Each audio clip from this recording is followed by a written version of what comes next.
Welcome, today is Saturday, March 9th, 2019. Here's what's what. Scientists at Aston University have discovered a technique similar to medieval stained glass making that can completely eradicate the deadliest hospital infections within hours. Using a so-called bioactive phosphate glass containing small amounts of the metallic element cobalt, the researchers were able to achieve a complete kill of the deadly bacterial infections E. coli and Candida albicans, a fungal infection associated with surgery, as well as a near-complete kill of Staphylococcus aureus, the drug-resistant form of which is MRSA. The researchers used a centuries-old technique to make glass laced with trace amounts of cobalt in a furnace heated to over 1,000 degrees centigrade before rapid cooling to prevent crystallization. The glasses contained varying concentrations of cobalt, providing a controlled release of antimicrobial ions as they dissolved. At the highest concentration, the glass completely eradicated E. coli within just 6 hours. It's thought the bioactive glass could be effective against drug-resistant superbugs, helping to tackle the growing problem of antimicrobial resistance. As other employees quit without notice, the professionalism of experienced workers could gain value. In a recent report about employment trends, several businesses said that they had been ghosted, a situation in which an employee stops coming to work without notice and then is impossible to contact, making the practice of giving 2 weeks' notice before leaving a job history. The report is evidence of a phenomenon some recruiting and employment experts also have started to notice. Ghosting, as the practice is called, so far appears to be limited to younger workers. But the difference in attitudes about acceptable ways to leave a job could be a positive for older workers who know that fewer burned bridges might lead to more career opportunities down the road. Last week, Starbucks celebrated the opening of the Reserve Roastery Tokyo, which is 32,000 square feet and 4 stories, officially taking the crown as the largest Starbucks in the world. The Tokyo Roastery was built from the ground up in collaboration with Japanese architect Kengo Kuma. The coffee cask is their largest ever at 55 feet tall. The roastery's design was inspired by the cherry blossom trees on the Meguro River. Customers can see said trees from the building thanks to glass walls, or go out onto a terrace and enjoy them outside. The coffee cask is covered in handcrafted cherry blossoms made from copper. The ceiling is wood-tiled and inspired by origami. There are 60 different coffee and tea beverages unique to the Tokyo location, which are located at the main coffee bar and a Riviamo bar, which serves signature cocktails. Daylight saving time begins on Sunday, March 10th, 2019 at 2 a.m., making it 3 a.m. We're told to spring forward in the spring and set our clocks forward 1 hour, losing an hour of sleep. Most modern electronic devices will update automatically, but you may have to adjust your car, microwave, stove, or analog clocks. A century ago, daylight saving time was supposed to save energy because it used less artificial light.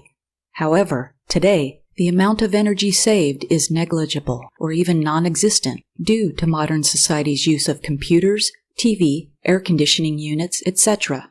When the state of Indiana decided to introduce daylight saving time in 2006, a study found that the measure actually increased energy use in the state. Only 2 states don't observe it, Hawaii and Arizona. Other non-observers include American Samoa, Guam, Puerto Rico, and the Virgin Islands. 8 months of the year are in daylight time, and 4 months are in standard time. The U.S. Consumer Product Safety Commission recommends that you change the batteries in your smoke and carbon monoxide alarms at the same time. Turning to birthdays for today, March 9th. Emmanuel Lewis turns 48 today. Emmanuel is an American actor, best known for playing the title character in the 1980s television sitcom Webster. In 1984, he was nominated for Best Young Actor in a Comedy Series for Webster, but lost to Rick Schroeder of Silver Spoons. Mickey Gilley is 83. Mickey's an American country music singer and musician. He started out singing country and western material in the 1970s, then moved to a more pop-friendly sound in the 1980s. Among his biggest hits are Don't the Girls All Get Prettier at Closing Time and the remake of Stand By Me. Mickey's charted 42 singles in the top 40 on the U.S. country chart. He's a cousin of Jerry Lee Lewis and Jimmy Swaggart. Pabst Blue Ribbon will release its own official and first ever branded whiskey this summer.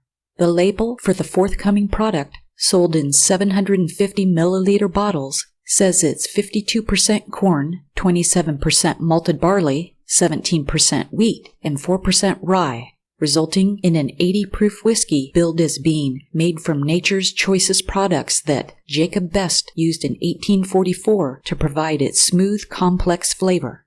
The label also says this whiskey was aged for 5 seconds, and it's referred to as a white whiskey. It seems this new booze is actually an unaged, clear White Dog whiskey. The whiskey is being distilled and bottled by Pabst in collaboration with Michigan's New Holland Brewing.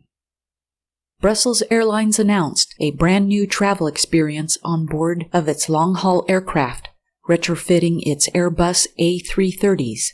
The hope is to make these planes akin to a boutique hotel in the air, meaning fancy new interiors and seat fabrics, new food, and other new amenities, including beer. With its new cabin, the airline also brings the Belgian beer and bar culture into the sky by including a self-service bar in its aircraft and offering a varying choice of 8 famous Belgian beers to all guests. Though the beers are complimentary even in the economy cabin, it's business class that's really getting the best part. On top of the fine dining experience, Brussels Airlines brings for the first time ever a Belgian walk-up bar on board located just behind the business class cabin. The first of these newly refurbished A330s is set to hit the skies this April. Archaeologists have confirmed a long-time suspicion of historians and say that famed Alcatraz prison was built over a Civil War-era military fortification. Researchers have found a series of buildings and tunnels under the prison yard of Alcatraz Federal Penitentiary, which once held Al Capone.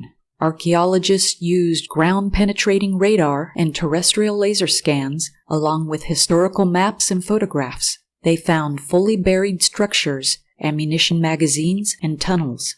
Historians believe workers built over existing structures when the prison was built in the 1900s.